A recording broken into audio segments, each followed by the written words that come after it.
حضرت عیسیٰ علیہ السلام کا گزر ایک جوان کے قریب سے ہوا جو باغ میں پانی دے رہا تھا۔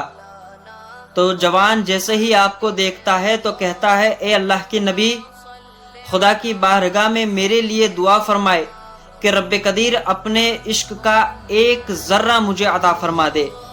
حضرت عیسیٰ علیہ السلام کہنے لگے، عشق کا ایک ذرہ تو بہت بڑی چیز ہے، تم اس کی برداشت کی طاقت و قوت نہیں رکھتے۔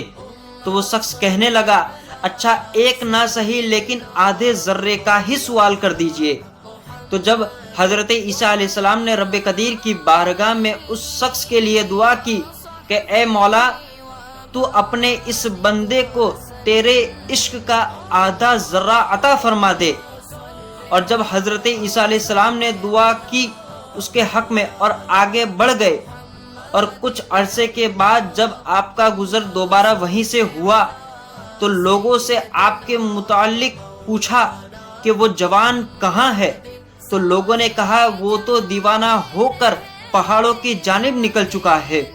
تو حضرت عیسیٰ علیہ السلام نے رب قدیر کی بارگاہ میں دعا کی، مولا میری ملاقات تو اس جوان سے کرا دے۔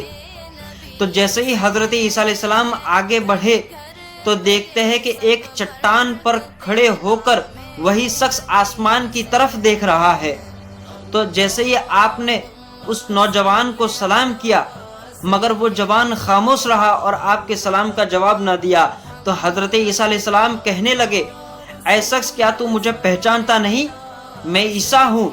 تو رب قدیر کی وہی حضرت عیسیٰ علیہ السلام پر نازل ہوئی اور فرمایا رب قدیر نے، اے عیسیٰ، جس کے دل میں میری محبت کا ایک ذرہ موجود ہو وہ لوگوں کے کلام کو کیسے سنے گا؟